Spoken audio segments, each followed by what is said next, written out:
तो मैं नेहा कुमारी आप सभी को स्वागत करती हूँ लास्ट रिवीजन चैनल पे। तो एडिटोरिया का नया वाला मैगजीन आया है, तो अभी मेरे पास पीडीएफ है इसका, तो मैं सोची कि इसको पढ़ती हूँ। जनवरी से लेकर नवंबर 2024 तक का है। तो स्टार्ट करते हैं। स्टार्टिंग में है, क्या है, न्यूज 365 G20 शिखर सम्मेलन। द इंडियन एक्सप्रेस 18 से 19 नवंबर को G20 शिखर सम्मेलन 2024 ब्राजील के रियो डी जनेरियो के आधुनिक कला संग्रहालय में संपन्न हुआ।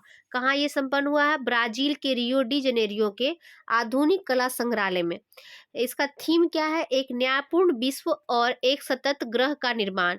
रियो डी जनेरियो घोषणा पत्र के मुख्य बिंदु: सामाजिक समावेश, भूख और गरीबी के खिलाफ लड़ाई, अरबपतियों पर कर, ऊर्जा परिवर्तन के उपाय, वैश्विक शासन सुधार और जलवायु कार्रवाई में तेजी लाने के साथ साथ 2025 में COP30 जलवायु परिवर्तन पर संयुक्त राष्ट्र रूपरेखा सम्मेलन का समर्थन करना। भूख और गरीबी के खिलाफ वैश्विक गठबंधन का आधिकारिक रूप से उद्घाटन किया गया। यह गठबंधन अंतर्राष्ट्रीय सहयोग को बढ़ाकर और ज्ञान के आदान प्रदान को बढ़ावा देकर देश संचालित साक्ष्य आधारित कार्यक्रमों का समर्थन करता है।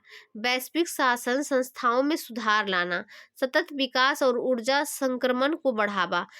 भारत G20 के दौरान भारत और ऑस्ट्रेलिया ने आधिकारिक तौर पर अक्षय ऊर्जा साझेदारी की शुरुआत की, जिसका उद्देश्य अक्षय ऊर्जा क्षेत्रों में दो तरफा निवेश को बढ़ावा देना। भारत और इटली ने संयुक्त रणनीति कार्य योजना 2025 से 29 का अनावरण किया, जिसमें रक्षा, व्यापार, ऊर्जा और अंतरिक्ष सहित प्रमुख क्षेत्रों में सहयोग को रेखांकित करती है। भारत चीन सीमा पर सैन्य बलों की वापसी में हुई प्रगति को दोनों देशों ने स्वीकार किया।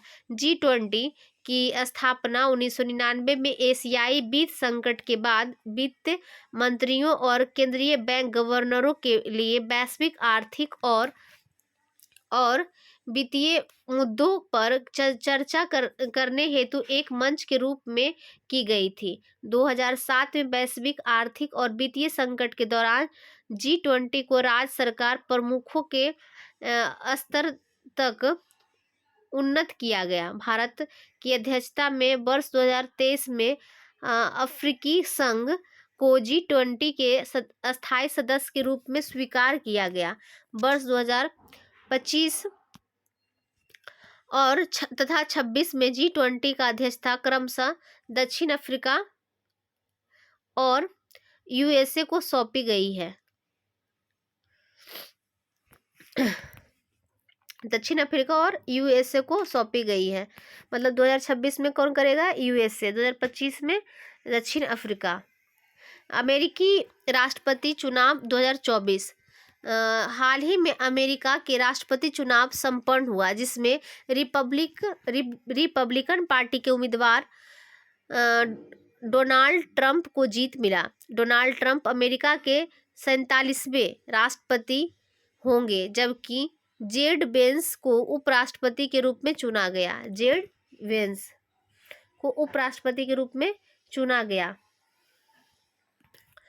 132 सालों में डोनाल्ड ट्रंप दूसरा दौर लगातार कार्यकाल जीतने वाले पहले राष्ट्रपति हैं और 1892 में ग्रोवर क्लीवलैंड के बाद ऐसा करने वाले दूसरे राष्ट्रपति हैं।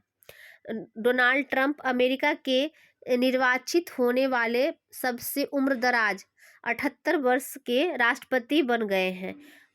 पूर्व अमेरिकी कांग्रेस सदस्य और लेफ्टिनेंट कर्नल तुलसी गवार्ड को ट्रंप प्रशासन में राष्ट्रपति खुफिया निर्देशक के पद पर नियुक्त किया गया। चुनाव के विजेता को 20 जनवरी 2025 को राष्ट्रपति के रूप में नियुक्त किया जाएगा। चुनाव प्रक्रिया: संयुक्त राज्य अमेरिका का राष्ट्रपति चुनाव एक प्रकार का अप्रत्यक्ष चुनाव है, जिसमें अमेरिका के नागरिक निर्वाचन मंडल के सदस्यों के लिए मतदान करते हैं। अमेरिकी राष्ट्रपति पद के लिए चुनाव प्रक्रिया की 5 चरणों में विभाजित किया जा सकता है। प्राइमरी और कॉकस, राष्ट्रीय संवहन, चुनाव प्रचार, आम चुनाव, निर्वाचन मंडल। फिर से पढ़ते हैं इसको। अमेरिकी राष्ट्रपति पद के लिए चुनाव प्रक्रिया के 5 चरणों में विभाजित किया जा सकता है। प्राइमरी और कॉकस, राष्ट्रीय संवहन, चुनाव प्रचार, आम चुनाव, निर्वाचन मंडल। प्राइमरी और कॉकस ये क्या है? रिपब्लिकन एवं डेमोक्रेटिक पार्टी अपने अपने प्रत्याशियों को चुनने के लिए प्रत्येक राज्य में प्राइमरी चुनाव और कॉकस आयोजित करती है। राष्ट्रीय सम्मेलन राष्ट्रपति पद के उम्मीदवारों का आधिकारिक नामांकन होता है। निर्वाचन मंडल प्रत्येक राज्य के निर्वाचकों की एक निश्चित संख्या होती है तथा किसी उम्मीदवार को जीतने के लिए 538 में से 270 निर्वाचक मतों की आवश्यकता होती है। निर्वाचक मंडल में क्या होता है? प्रत्येक राज्य के निर्वाचकों की एक निश्चित संख्या होती है तथा किसी उम्मीदवार को जीतने के लिए 538 में से 270 निर्वाचक मतों की आवश्यकता होती है। रिपब्लिकन पार्टी को 50.4% मत और 312 निर्वाचक मत प्राप्त हुए हैं, जबकि डेमोक्रेटिक पार्टी को 48% मत 225 निर्वाचक मत प्राप्त हुए हैं। अमेरिका की निर्वाचन मंडल प्रणाली का उपयोग किया जाता है। अमेरिका में निर्वाचन मंडल प्रणाली का उपयोग किया जाता है, जबकि भारत में संसदीय प्रणाली का उपयोग किया जाता है। पात्रता यूएसए का इसमें पात्रता क्या होना चाहिए? यूएसए का जन्मजात नागरिक, 14 वर्ष से यूएसए का निवासी, उम्र कम से कम 35 वर्ष। 16वां ब्रिक्स शिखर सम्मेलन 22 से 24 अक्टूबर 2024 तक रूस में कजान शहर में ब्रिक्स देशों का 16वां शिखर सम्मेलन सफलतापूर्वक संपन्न हुआ। विषय क्या है? न्याय संगत वैश्विक विकास और सुरक्षा के लिए बहुपक्षवाद को मजबूत करना। इसका 16वां ब्रिक्स का थीम क्या है? न्याय संगत वैश्विक विकास और सुरक्षा के लिए बहुपक्षवाद को मजबूत करना। कजान घोषणा पत्र व्यापार बाधाओं को कम करने के लिए सीमा पर भुगतान के लिए स्थानीय मुद्राओं को बढ़ावा देना। ब्रिक्स अनाज एक्सचेंज, ब्रिक्स अनाज विनियम और ब्रिक्स सीमा पार भुगतान प्रणाली की स्थापना की संभावना तलाशने के लिए समझौता। ब्रिक्स के विस्तार के लिए 13 देशों को आमंत्रित किया गया। क्यूबा, बोल्बिया, तुर्की, Algeria, Nigeria, Uganda, Indonesia, Malaysia, Thailand, Vietnam, Kazakhstan और उज्बेकिस्तान। अंतर्राष्ट्रीय बिग कैट्स अलायंस बनाने की भारत की पहल को मान्यता दी गई। ब्रिक शब्द का आविष्कार ब्रिटिश अर्थशास्त्री जिम ओ'नील ने 2001 में उभरती अर्थव्यवस्थाओं का प्रतिनिधित्व करने के लिए किया था। वर्ष 2006 में समूह ने सर्वप्रथम औपचारिक शिखर सम्मेलन आयोजित किया। वर्ष 2010 में दक्षिण अफ्रीका इसमें शामिल हुआ। ब्रिक्स का महत्व वैश्विक जनसंख्या का लगभग 41% भागीदारी, वैश्विक जीडीपी का 24% हिस्सा, वैश्विक व्यापार में 16% योगदान। बिहार का पहला ड्राई पोर्ट। बिहार के उद्योग मंत्री नीतीश मिश्रा ने बिहटा में राज्य के पहले शुष्क बंदरगाह का उद्घाटन किया। इस सुविधा का उद्देश्य वेयर हाउसिंग, सीमा शुल्क सेवाओं और मल्टी मॉडल के जरिए लॉजिस्टिक को बढ़ावा देना है। उद्घाटन वाले दिन ही यहाँ से 90 कंटेनरों की पहली खेप रूप भेजी गई। ड्राई पोर्ट अथवा सूखा बंदरगाह को इनलैंड पोर्ट भी कहते हैं। यह एक प्रकार कार्गो टर्मिनल है जो रोड या रेलवे नेटवर्क के जरिए बंदरगाहों से सीधा जुड़ा होता है। विभिन्न जहाज़ों से बंदरगाह तक माल जाने और ले जाने के दौरान ड्राई पोर्ट एक सेतु के रूप में काम करता है। यहाँ कंटेनर और अन्य सामानों को अस्थायी रूप से रखा जाता है, फिर जरूरत और समय के अनुसार माल को ड्राई पोर्ट के बंदरगाहों या अन्य गंतव्य तक पहुंचाया जाता है। बिहटा आईसीडी भारत भर के प्रवेश द्वार बंदरगाहों से रेलवे द्वारा जुड़ा है। इनमें शामिल है पश्चिम बंगाल के कोलकाता और हल्दिया, आंध्र प्रदेश में विशाखापत्तनम, महाराष्ट्र में कन्हावा सेवा, गुजरात में मुंद्रा। बिहार ड्राई पोर्ट को pristine Magadh infrastructure private limited और राज्य उद्योग विभाग द्वारा सार्वजनिक निजी भागीदारी मोड पर स्थापित किया गया है। वैश्विक बहुआयामी गरीबी सूचकांक। हाल ही में वैश्विक बहुआयामी गरीबी सूचकांक 2024 जारी किया गया है। मुख्य निष्कर्ष विश्व भर में 1.1 अरब से अधिक लोग तीव्र गरीबी में रह रहे हैं। गरीब आबादी के आधे से अधिक 584 मिलियन बच्चे 18 वर्ष से कम आयु के हैं। अच्छा, गरीब आबादी के आधे से अधिक मतलब 584 मिलियन बच्चे क्या हैं, 18 वर्ष से कम आयु के हैं। सर्वाधिक गरीबी वाले देश कौन है? भारत है 234 मिलियन के साथ, पाकिस्तान है 93 मिलियन के साथ, इथोपिया है 86 मिलियन, नाइजीरिया है 74 मिलियन, कांगो लोकतंत्र गणराज्य 66 मिलियन। इन 5 देशों में वैश्विक गरीबों की हिस्सेदारी 48.1% है। वैश्विक बहुआयामी गरीबी सूचकांक, इसे संयुक्त राष्ट्र विकास कार्यक्रम यूएनडीपी और ऑक्सफोर्ड गरीबी और मानव विकास पहल द्वारा विकसित किया गया है। इसे पहली बार वर्ष 2010 में जारी किया गया था।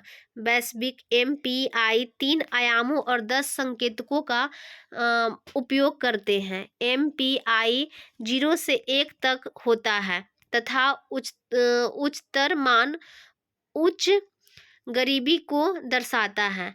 भारत का एमपीआई मूल्य 0.015 है। जैव विविधता सम्मेलन सीबीडी का 16वां संस्करण हाल ही में 21 अक्टूबर से 1 नवंबर 2024 तक जैव विविधता पर सम्मेलन का COP16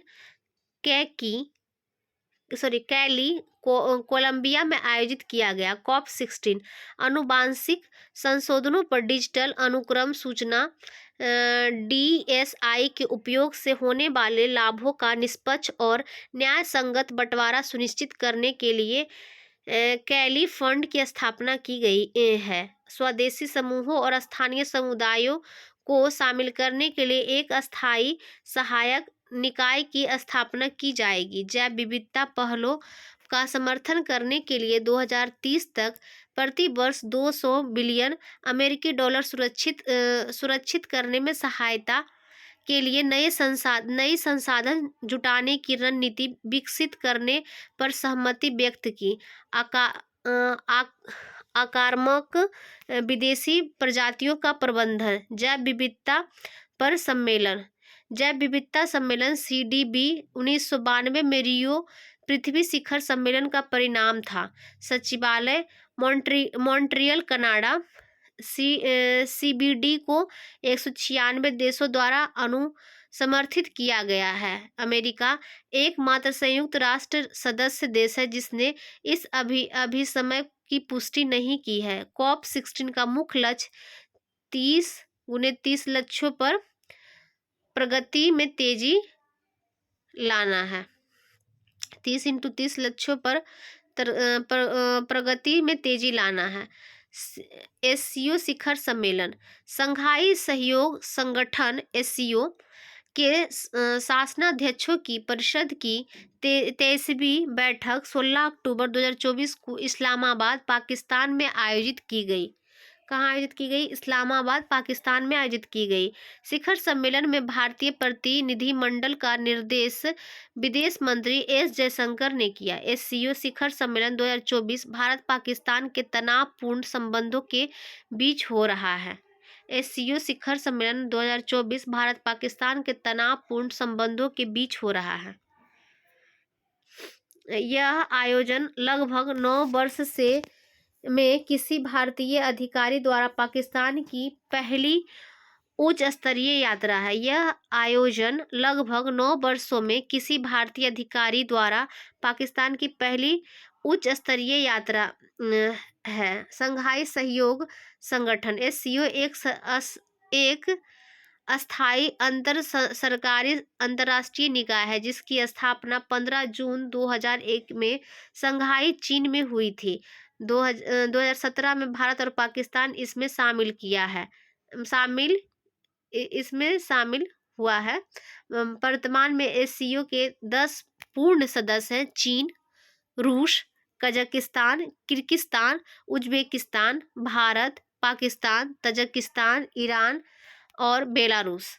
ईरान कब शामिल हुआ है? 2023 में, और बेलारूस 2024 में। एससीओ के 2 अस्थायी निकाय हैं। सचिवालय इसका बीजिंग, ताशकंद में क्षेत्रीय आतंकवाद विरोधी संरचना RATS की कार्यकारी समिति जो क्षेत्रीय सुरक्षा और आतंकवाद विरोधी प्रयासों पर ध्यान केंद्रित करती है। 5 नई भाषाओं को शास्त्रीय भाषा का दर्जा।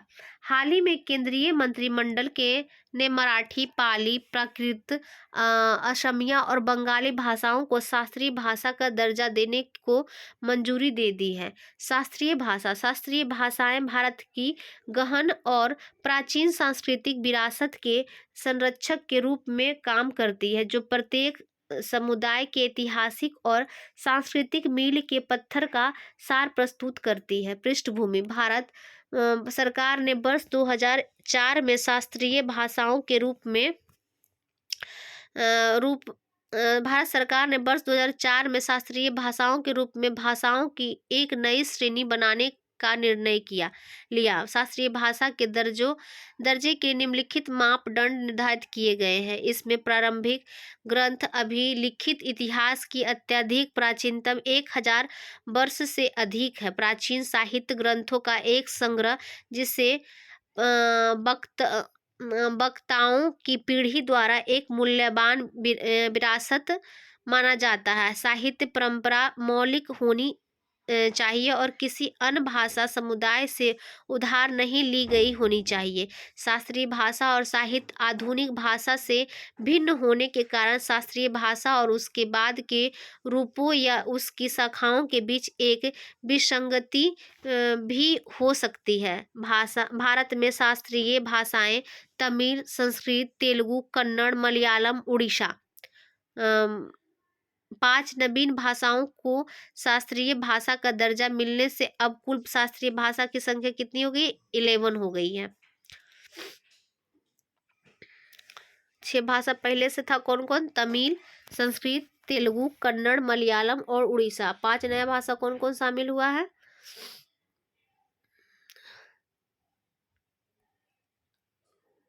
कहाँ दिया? नीचे दिया होगा। अच्छा हाँ, नीचे दिया। भाषाओं से संबंधित राज्य मराठी महाराष्ट्र से, बिहार, उत्तर प्रदेश, मध्य प्रदेश से पाली और प्राकृत, पश्चिम बंगाल से बंगाली और असम से असमिया। मतलब ये 5 लैंग्वेज शामिल हुआ। कौन कौन? मराठी, पाली, पाली, प्राकृत, बंगाली, असमिया। पहले से शामिल था कौन कौन? तमिल, संस्कृत, तेलुगु, मलयालम और उड़िया और नीचे भी है। अच्छा, नेपाल भारत बांग्लादेश त्रिपक्षीय समझौता। हाल ही में नेपाल भारत बांग्लादेश ने सीमा पर बिजली व्यापार को सुविधाजनक बनाने के लिए एक त्रिपक्षीय समझौता किया है। मुख्य बिंदु क्या है? नेपाल प्रत्येक वर्ष 15 जून से 15 नवंबर तक भारत के रास्ते बांग्लादेश को अपनी अतिरिक्त बिजली निर्यात करेगा। 15 जून से 15 नवंबर तक भारत के रास्ते बांग्लादेश को अपनी अपनी अतिरिक्त बिजली निर्यात करेगा। भारत भारत नेपाल से बांग्लादेश की बिजली आपूर्ति करने की व्यवस्था करेगा। पहले चरण में नेपाल भारतीय भूभाग के रास्ते बांग्लादेश को 40 मेगावाट पन बिजली निर्यात करेगा। बिजली की प्रति यूनिट 6.4 सेंट्स तय की गई है। परसेंट लिखा, प्रति यूनिट 6.4 तय की गई है, परसेंट लगता है क्या है। बिजली के निर्यात से नेपाल को सालाना करीब 9.2 मिलियन अमेरिकी डॉलर की आय होगी। यह दक्षिण एशिया में सीमा पार ऊर्जा सहयोग की दिशा में एक व्यापक गति को रेखांकित करता है। PSLV C-37 मिशन का ऊपरी चरण पृथ्वी के वायुमंडल में पुनः प्रवेश कर गया। ये है इसरो के अनुसार 7 साल पहले 104 उपग्रहों को प्रक्षेपित करने वाले PSLV C-37 रॉकेट का ऊपरी चरण फिर से पृथ्वी के वायुमंडल में प्रवेश कर गया है। यह उपलब्धि अंतरिक्ष मलबे को कम करने के वैश्विक प्रयासों के अनुरूप है तथा वर्ष 2030 तक मलबा मुक्त अंतरिक्ष मिशन प्राप्त करने के इसरो के लक्ष्य का समर्थन करती है। इसरो का लक्ष्य PSLV के ऊपरी चरणों के कक्षीय जीवन काल को घटाकर 5 वर्ष करना है। इसरो के अनुसार उपग्रहों को पहुंचने के बाद ऊपरी चरण जिसे PS4 के रूप में जाना जाता है को लगभग 470 × 494 किलोमीटर की कक्षा में छोड़ दिया गया था। समय के साथ इसकी कक्षीय ऊंचाई मुख्य रूप से वायुमंडलीय खिंचाव के कारण कम हो गई। PSLV 37 को 2017 में लॉन्च किया गया, जिसने एक बार में 104 उपग्रहों को लॉन्च करके विश्व रिकॉर्ड बनाया। इसमें 101 विदेशी उपग्रह थे। भारत का 5वां चंद्र मिशन ल्यूपेक्स। भारत का राष्ट्रीय अंतरिक्ष आयोग ने 5वें चंद्र mission lunar polar exploration mission को मंजूरी दी है। ल्यूपेक्स भारत के इसरो और जापान के JAXA के बीच एक सहयोगात्मक प्रयास है। मुख्य बिंदु, यह मिशन मुख्यतः चंद्रमा के संसाधनों, विशेष रूप से चंद्रमा के दक्षिणी ध्रुव पर पानी की खोज पर ध्यान केंद्रित करेगा। यह मिशन मुख्यतः चंद्रमा के संसाधनों, विशेष रूप से चंद्रमा के दक्षिणी ध्रुव पर पानी की खोज पर ध्यान केंद्रित करेगा। ल्यूपेक्स को चंद्रमा की सतह पर 100 दिनों तक काम करने के लिए डिजाइन किया गया है। ल्यूपेक्स को चंद्रमा की सतह पर 100 दिनों तक काम करने के लिए डिजाइन किया गया है। यह ड्रिलिंग और साइट पर प्रयोगों के लिए विशेष उपकरणों का उपयोग करके उन क्षेत्रों का पता लगाएगा जो अस्थायी रूप से छायादार स्थान है। यह ड्रिलिंग और साइट पर प्रयोग के लिए विशेष उपकरणों का उपयोग करके उन क्षेत्रों का पता लगाएगा जो अस्थायी रूप से छायादार स्थान है, जहां सूर्य की रोशनी कभी नहीं पहुंचती है। ल्यूपेक्स की जानकारी भविष्य में चंद्रमा पर जाने वाले मिशनों की योजना बनाने में मदद करेगी, जिसमें वे मिशन की भी शामिल है जो चंद्रमा के नमूने वापस धरती पर जा सकते हैं। यह मिशन चंद्रमा पर एक अस्थायी मानव उपस्थिति बनाने की दिशा में एक महत्वपूर्ण कदम है।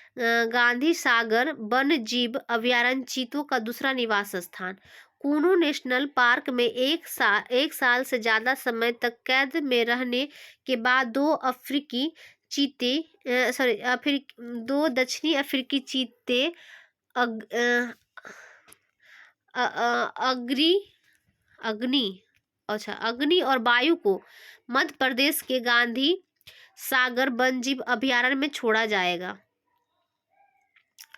गांधी सागर कुनू नेशनल पार्क के बाद चीतों की मेजबानी करने वाला भारत का दूसरा स्थल बन जाएगा। प्रोजेक्ट चीता का उद्देश्य देश में 1952 में विलुप्त घोषित किए गए चीतों की आबादी को बहाल करना है। इसमें दक्षिण अफ्रीका और नामीबिया के से चीतों को कुनो राष्ट्रीय उद्यान में हस्तांतरित करना शामिल है। रतन टाटा 9 अक्टूबर 2024 को भारतीय उद्योग जगत के महान नेता और दयालुता के प्रतीक रतन टाटा का निधन हुआ। व्यक्तिगत जीवन रतन टाटा का जन्म 28 दिसंबर 1937 को मुंबई में एक पारसी जोरोएस्ट्रियन परिवार में हुआ। उन्हें कई प्रतिष्ठित पुरस्कार मिले हैं, जिसमें 2021 में असम वैभव, 2008 में पद्म विभूषण, 2000 में पद्म भूषण शामिल है। उपलब्धियां: वर्ष 1991 में JRD टाटा के बाद टाटा समूह के अध्यक्ष बने। कब? 1991 में। रतन टाटा, और ये अध्यक्ष कब तक रहे? 1991 से 2012 तक। रतन टाटा चैरिटेबल ट्रस्ट के बड़े समर्थक हैं और उन्होंने अपने 65% से अधिक शेयर दान में दे दिए हैं। उन्होंने टाटा नैनो लॉन्च की, जो एक कम लागत वाली कार थी जिसका उद्देश्य भारतीय जनता को किफायती परिवहन उपलब्ध कराना था। उन्होंने महत्वपूर्ण संगठनात्मक सुधार लागू किए, जैसे सेवानिवृत्ति की आयु निर्धारित करना और युवा प्रतिभाओं को नेतृत्वकारी भूमिकाओं में बढ़ावा देना। वर्ष 2008 में फोर्ड में जगुआर और लैंड रोवर का अधिग्रहण किया। वर्ष 2008 में फोर्ड से जगुआर और लैंड रोवर का अधिग्रहण किया। जनवरी 2022 में टाटा समूह द्वारा सरकार ने एयर इंडिया का अधिग्रहण किया। भारत दुनिया का तीसरा सबसे बड़ा इथेनॉल उत्पादक और उपभोक्ता। हाल ही में आयोजित India sugar and bio energy सम्मेलन में यह स्पष्ट किया गया कि भारत वैश्विक स्तर पर इथेनॉल का तीसरा सबसे बड़ा उत्पादक और उपभोक्ता देश बन गया है। संयुक्त राज्य अमेरिका USA दुनिया का सबसे बड़ा इथेनॉल उत्पादक है। संयुक्त राज्य अमेरिका और ब्राजील मिलकर दुनिया का 80% इथेनॉल उत्पादित करते हैं। USA मुख्य रूप से मक्का से और ब्राजील गन्ने से इथेनॉल उत्पादित करते हैं। भारत सरकार ने 2025-26 तक 20% इथेनॉल मिश्रण का लक्ष्य रखा है। बाजार में E20 पेट्रोल, जिसमें 20% इथेनॉल होता है, और E100 ईंधन, जिसमें 93 to 93.5 इथेनॉल पेश किए गए हैं। इथेनॉल, जिसे एथिल अल्कोहल C2H5OH भी कहा जाता है, उत्पादन गन्ना, मक्का और गेहूं से किया जाता है। Ethyl alcohol C2H5OH। इथेनॉल उत्पादन में वृद्धि भारत के नवीकरणीय ऊर्जा को बढ़ावा देने और कृषि क्षेत्र में आर्थिक लचीलापन बढ़ाने के लक्ष्य के अनुरूप है। बिहार में नीलगाय और जंगली सुअरों को मारने का आदेश। हाल ही में बिहार सरकार ने नीलगाय और जंगली सुअरों के आतंक से निजात पाने के लिए उन्हें मारने की अनुमति देने का फैसला किया। यह अभियान सबसे अधिक प्रभावित जिले वैशाली, पूर्वी चंपारण, बक्सर, सिवान और समस्तीपुर में चलाया जाएगा। कहाँ? वैशाली, पूर्वी चंपारण, बक्सर, सिवान और समस्तीपुर में चलाया जाएगा, मतलब 5 डिस्ट्रिक्ट में। इन जिलों में नीलगाय की कुल संख्या करीब 3 लाख, जबकि जंगली सुअर की संख्या करीब 67,000 है। कहाँ कहाँ चंपारण चलाया जाएगा? वैशाली में, पूर्वी चंपारण में, सिवान में, बक्सर में और समस्तीपुर में। नीलगाय और जंगली सुअरों से फसल को नुकसान पहुंचाने पर वन विभाग किसानों को प्रति हेक्टेयर 50,000 रुपये का मुआवजा देता है। बिहार के 34 जिलों में नीलगाय और 30 जिलों में जंगली सुअर की वजह से फसलें नष्ट हो रही है। हाल ही में जिम्बाब्वे देश ने भी सूखे से प्रभावित वाले क्षेत्र के समुदायों की सहायता के लिए 200 हाथियों को मारने का आदेश दिया है। चंद्रयान-4 मिशन।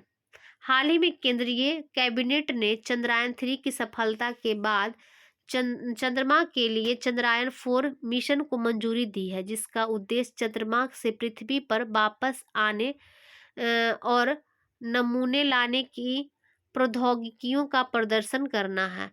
चंद्रयान-4 मिशन का उद्देश्य चंद्रमा पर सफल लैंडिंग, वहां ड्रिलिंग करके मिट्टी का नमूना लेना और वापस पृथ्वी पर लौटना है। इसरो ने चंद्रयान-4 के विकास और लॉन्च को 2027 तक पूरा करने का लक्ष्य रखा है। भारत सरकार ने चंद्रयान-4 मिशन के लिए 2104.06 करोड़ रुपया राशि स्वीकृत किया है। लौटकर गए नमूनों का विश्लेषण चंद्रमा और पृथ्वी की उत्पत्ति और विकास के साथ साथ दोनों के आंतरिक भाग को समझने के लिए बेहद उपयोगी है।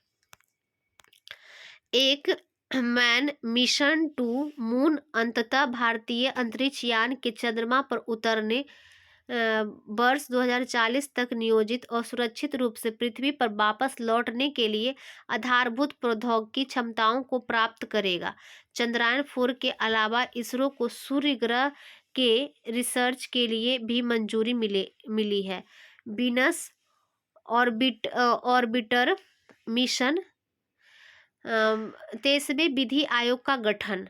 राष्ट्रपति द्रौपदी मुर्मू ने भारत के 23वें विधि आयोग के गठन को मंजूरी दे दी है, जिसका कार्यकाल 1 सितंबर 2024 से 31 अगस्त 2027 तक निर्धारित किया गया है। आयोग में एक पूर्णकालिक अध्यक्ष और सदस्य सचिव सहित 4 पूर्णकालिक सदस्य होंगे। विधि आयोग यह एक गैर संवैधानिक निकाय है, जिसकी स्थापना भारत सरकार की विधि और न्याय मंत्रालय की अधिसूचना के माध्यम से कानूनी सुधारों के लिए कानून के क्षेत्र में अनुसंधान करने के लिए की जाती है। मुख्य बिंदु: विधि आयोग के अध्यक्ष और सदस्यों की नियुक्ति प्रधानमंत्री की अध्यक्षता वाले मंत्रिमंडल की नियुक्ति समिति द्वारा की जाती है। विधि आयोग का गठन पहली बार 1834 में गवर्नर जनरल चार्टर एक्ट 1833 द्वारा सशक्त लॉर्ड मैकाले की अध्यक्षता में किया गया था। स्वतंत्रता के बाद पहला विधि आयोग 1955 में भारत के राष्ट्रपति द्वारा स्थापित किया गया था, जिसमें अध्यक्ष MC शीतलबाड़ थे। मार्च 2024 में विधि आयोग के तत्कालीन अध्यक्ष न्यायमूर्ति ऋतुराज अवस्थी ने 17 महीने के कार्यकाल के बाद इस्तीफा दे दिया। इन्होंने भारत के लोकपाल के न्यायिक सदस्य के रूप में शपथ ली। त्रिपुरा में शांति समझौता। हाल ही में केंद्र सरकार ने त्रिपुरा राज्य सरकार के साथ मिलकर national liberation front of Tripura और ऑल त्रिपुरा टाइगर फोर्स के साथ एक महत्वपूर्ण शांति समझौते पर हस्ताक्षर किए हैं। समझौते के मुख्य प्रावधान NLFT और ATTF ने हिंसा का रास्ता छोड़ने, अपने सभी हथियार और गोला बारूद त्यागने तथा अपने सशस्त्र संगठनों को भंग करने पर सहमति व्यक्त की है। इस समझौते के कारण लगभग 10,000 लोग हथियार छोड़कर मुख्य धारा में शामिल हो गए हैं। सरकार ने उग्रवादी प्रभावित क्षेत्रों को विकसित करने के लिए 250 करोड़ रुपया निर्धारित किए हैं, जहां दोनों उग्रवादी समूह सक्रिय थे। एनएलएफटी और एटीएफ ने राज्य के 35 साल से चल रहे संघर्ष को समाप्त करके त्रिपुरा के विकास के प्रति अपनी प्रतिबद्धता की पुष्टि की। डेंगू के खिलाफ भारत का पहला वैक्सीन। आईसीएमआर और पेनेसिया बायोटेक ने स्वदेशी डेंगू वैक्सीन डेंगीऑल के साथ भारत में पहली डेंगू वैक्सीन के तीसरे चरण का क्लिनिकल परीक्षण रोहतक में शुरू किया। सॉरी।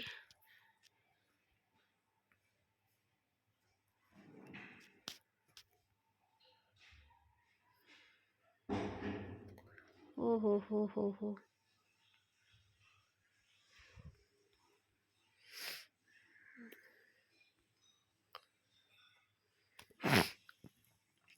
यह फिर से देख लेते हैं एक बार।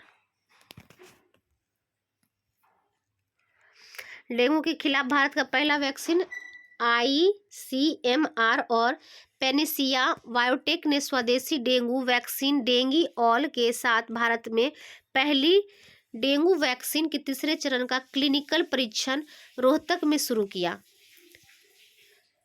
यह परीक्षण 18 राज्यों और केंद्र शासित प्रदेशों में 19 स्थानों पर किया जाएगा। पेनेसिया की वैक्सीन में डेंगू के सभी 4 सीरोटाइप के जीवित कमजोर संस्करणों का इस्तेमाल किया गया है। एक प्रभावी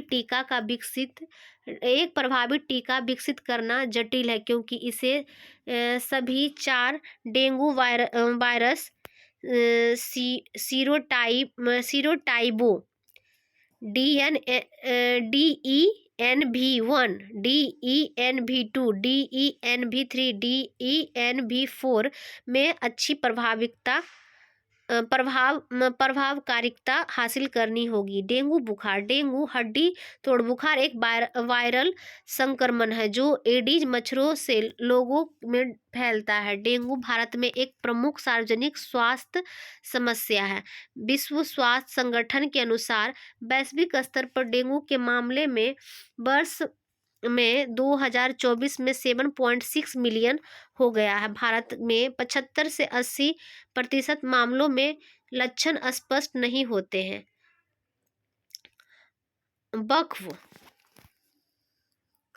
वक्फ संशोधन विधेयक 2024। यह विधेयक 8 अगस्त 2024 को लोकसभा में पेश किया गया था। यह वक्फ अधिनियम 1995 में संशोधन करता है। यह अधिनियम भारत में वक्फ संपत्ति को नियंत्रित करता है। इस्लामिया मान्यता में धर्म के आधार पर दान की गई चल या अचल संपत्ति वक्फ कहलाती है।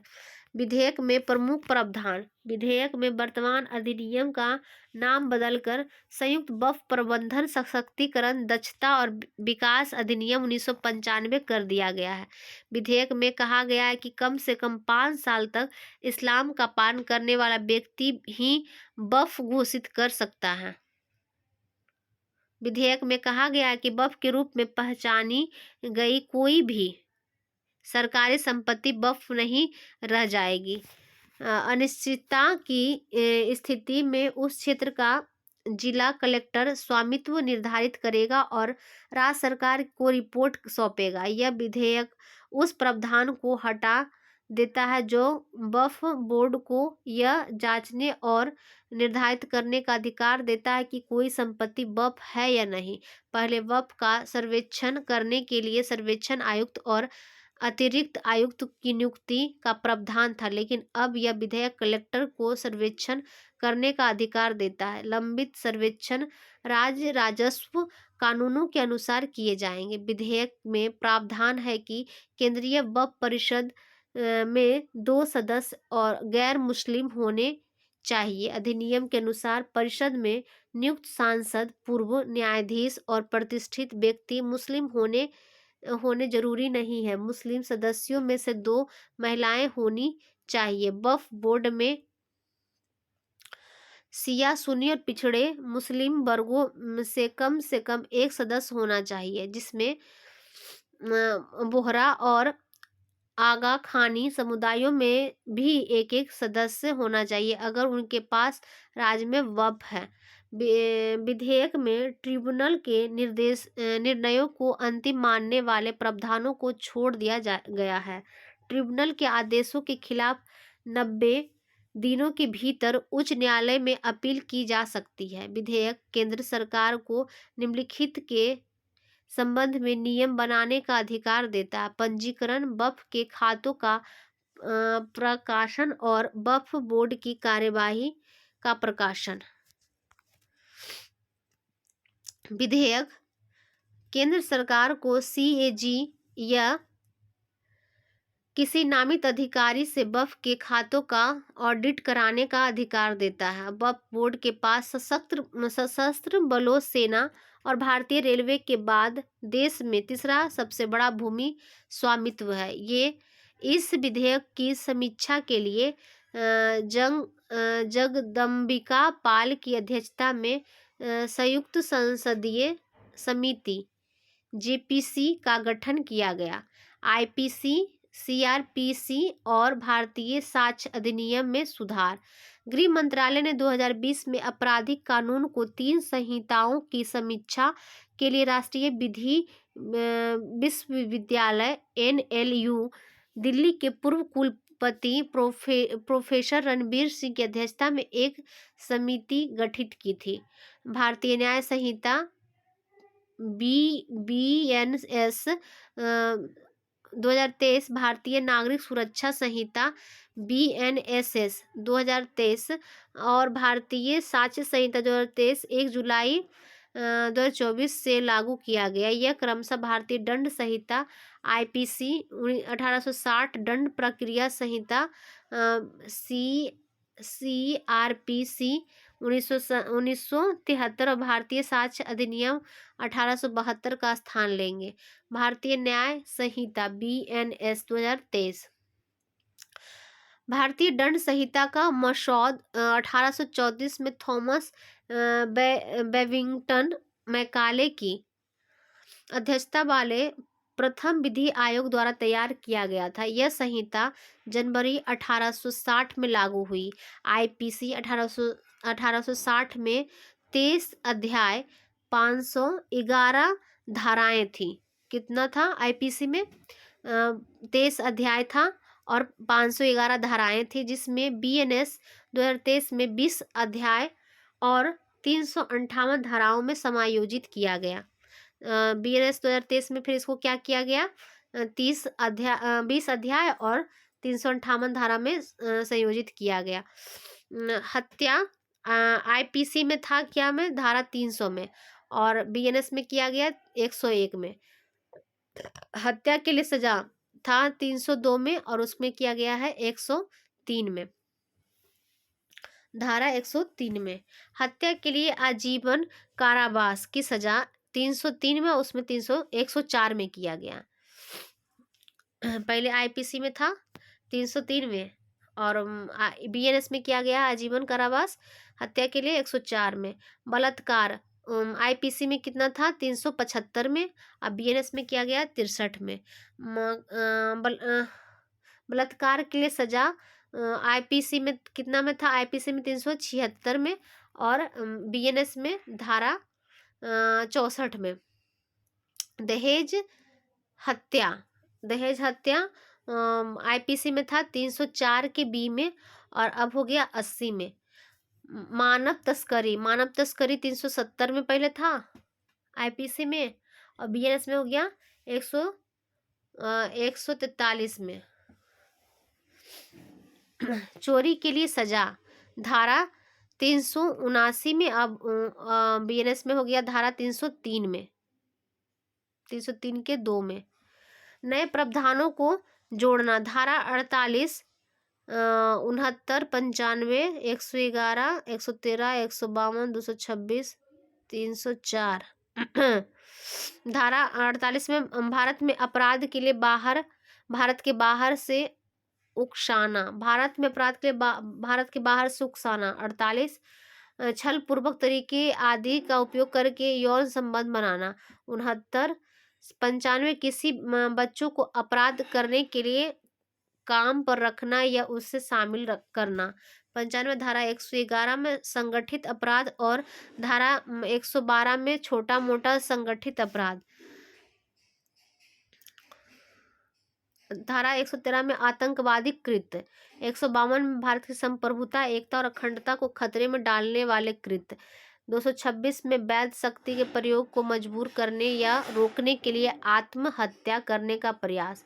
304 में छीनना, स्नैचिंग। प्रमुख विलोपन, अप्राकृतिक यौन अपराध। धारा 377, बेभिचार और ठग आदि। भारतीय नागरिक सुरक्षा संहिता बीएनएसएस 2023। बीएनएसएस में 531 धाराएं हैं और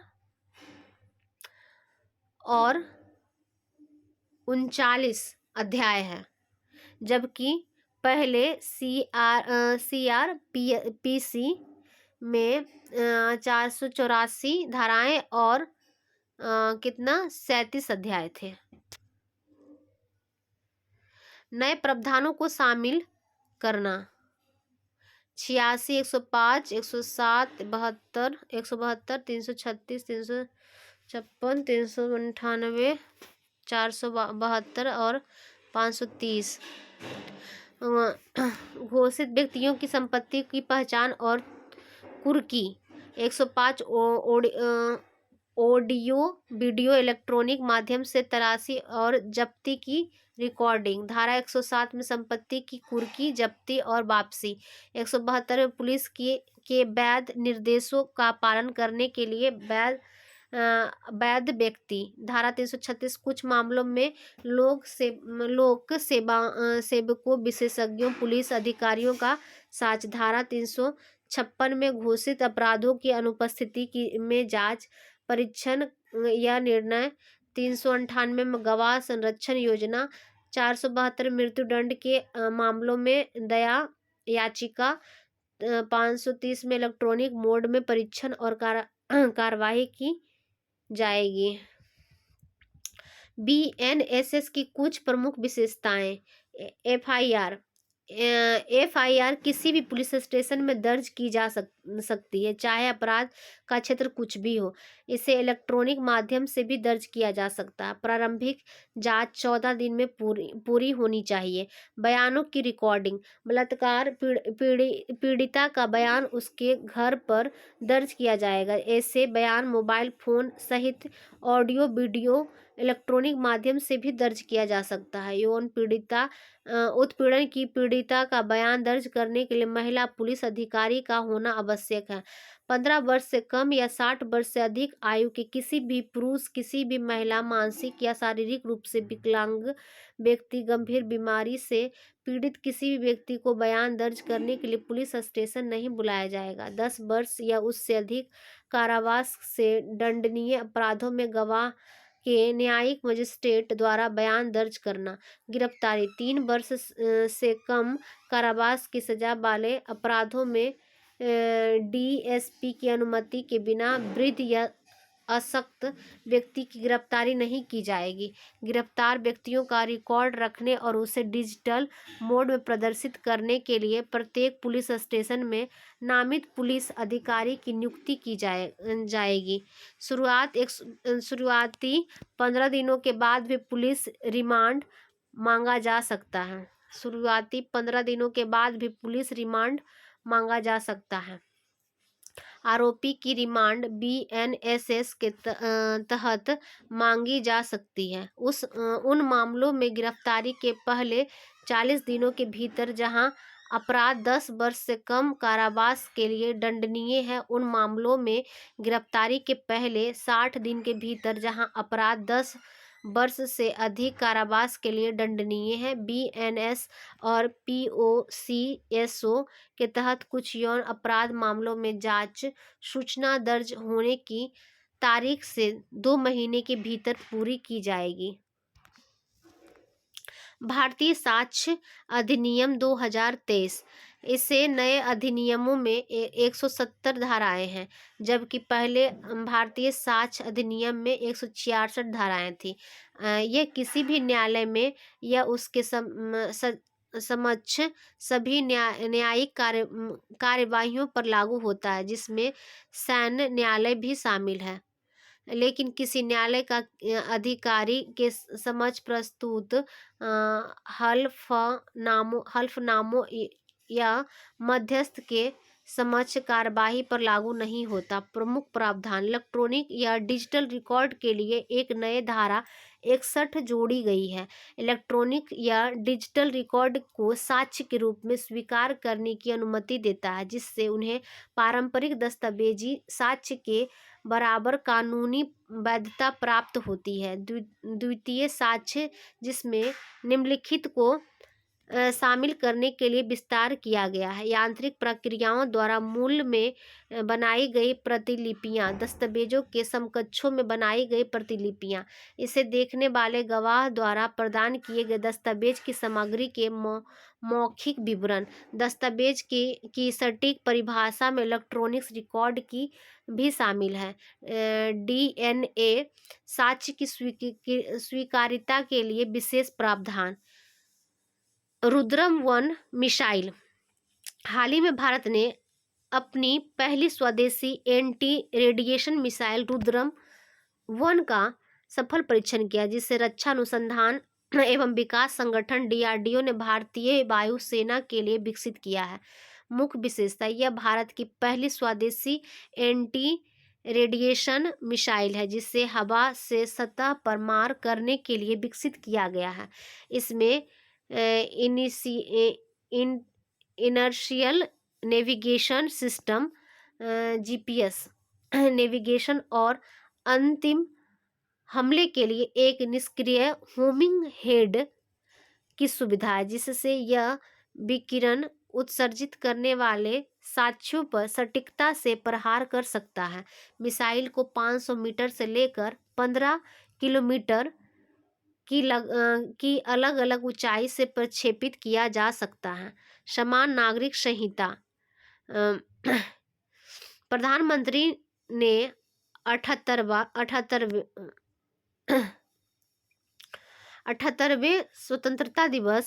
स्वतंत्रता दिवस के अवसर पर अपने भाषण में कहा कि सर्वोच्च न्यायालय ने समान नागरिक संहिता के मुद्दे पर बार बार विचार किया है। उन्होंने यह भी कहा कि हमारे देश को धर्म के आधार पर विभाजित करने वाले तथा भेदभाव को बढ़ावा देने वाले कानूनों का आधुनिक समाज में कोई स्थान नहीं है। इसलिए मैं जोर देकर कहता हूं कि देश के लिए धर्मनिरपेक्ष नागरिक संहिता की मांग करने का समय आ गया है। यूसीसी के बारे में: समान नागरिक संहिता का अर्थ है भारत में रहने वाले प्रत्येक नागरिक के लिए समान नागरिक संहिता या समान कानून, चाहे वह किसी भी धर्म या जाति का हो।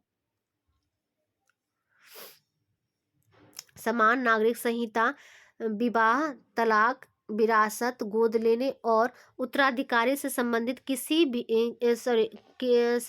सभी धार्मिक समुदायों के मामले पर लागू होती है। इसे राज्य नीति निर्देशक सिद्धांतों के अनुच्छेद 44 के तहत रखा गया है। गोवा पुर्तगाली नागरिक संहिता 1867 के रूप में, लेकिन स्वतंत्रता से पहले समान नागरिक संहिता का पालन करने वाला पहला राज्य उत्तराखंड स्वतंत्रता के बाद समान नागरिक संहिता को अपनाने वाला देश का पहला राज्य है। समान नागरिक संहिता समवर्ती सूची के अंतर्गत है। समान नागरिक संहिता समवर्ती सूची के अंतर्गत गत है। उत्तराखंड के लिए समान नागरिक संहिता का मसौदा तैयार करने के लिए सुप्रीम कोर्ट की पूर्व न्यायाधीश न्यायमूर्ति रंजना प्रकाश देसाई के नेतृत्व में 5 सदस्यीय समिति का गठन किया गया था। कौन? रंजना प्रकाश देसाई के नेतृत्व में 5 सदस्यीय समिति का गठन किया गया था। शाह बानो मामले 1885 एवं सायरा बानो मामला 2017 में सुप्रीम कोर्ट ने समान नागरिक संहिता का समर्थन किया था। BN राव समिति ने एक संहिताबद्ध हिंदू कानून की सिफारिश की थी। भारत में धर्म आधारित व्यक्तिगत कानून, हिंदू विवाह अधिनियम 1955, हिंदू उत्तराधिकार अधिनियम 1956, हिंदू दत्तक ग्रहण और भरण पोषण अधिनियम 1956। हिंदू शब्द में सिख, बौद्ध, जैन भी शामिल है। मुस्लिम व्यक्तिगत कानून शरीयत अधिनियम 1937, पारसी व्यक्तिगत कानून, पारसी विवाह तलाक अधिनियम 1936, ईसाई व्यक्तिगत कानून 1872, ईसाई विवाह अधिनियम 1872। एक राष्ट्र एक चुनाव। लाल किले की प्राचीर से प्रधानमंत्री ने कहा, मैं राजनीतिक दलों और देश के संविधान को समझने वालों से आग्रह करता हूं कि वे भारत की प्रगति के लिए एक राष्ट्र एक चुनाव के सपने को साकार करने के लिए आगे आए। बार बार चुनाव देश में गतिरोध पैदा करते हैं। आज हर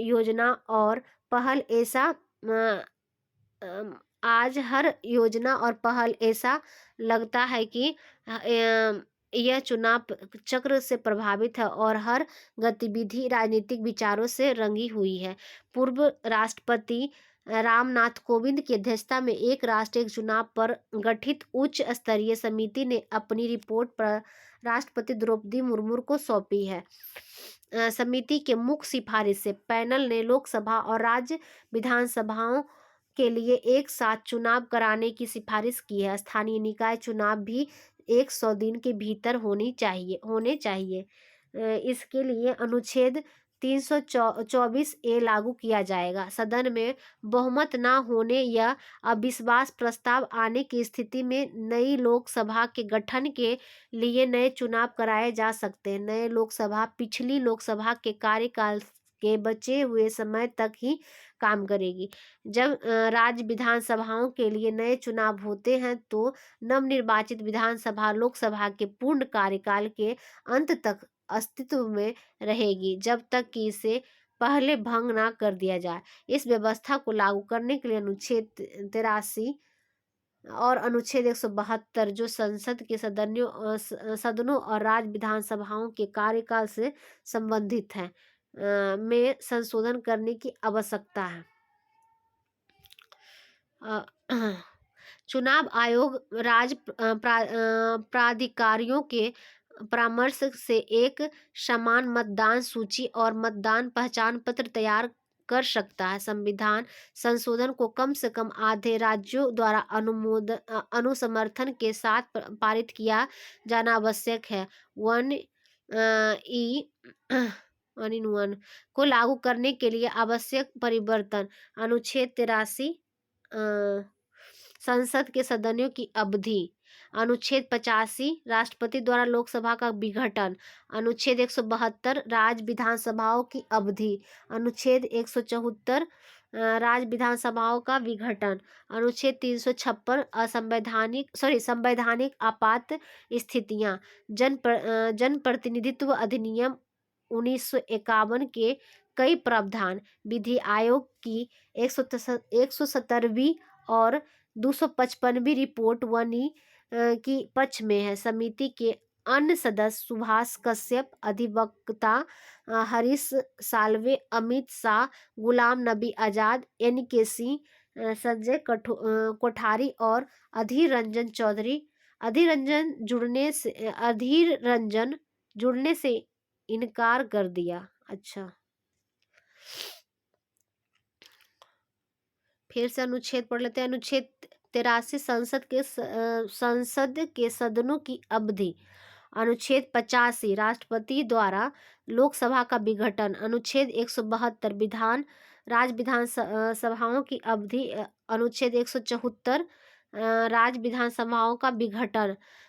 अनुच्छेद 356 संवैधानिक आपात स्थितियां। जन प्रतिनिधित्व अधिनियम 1951 के प्रावधान। धन्यवाद। अगला हम सार्वजनिक परीक्षा से स्टार्ट करेंगे।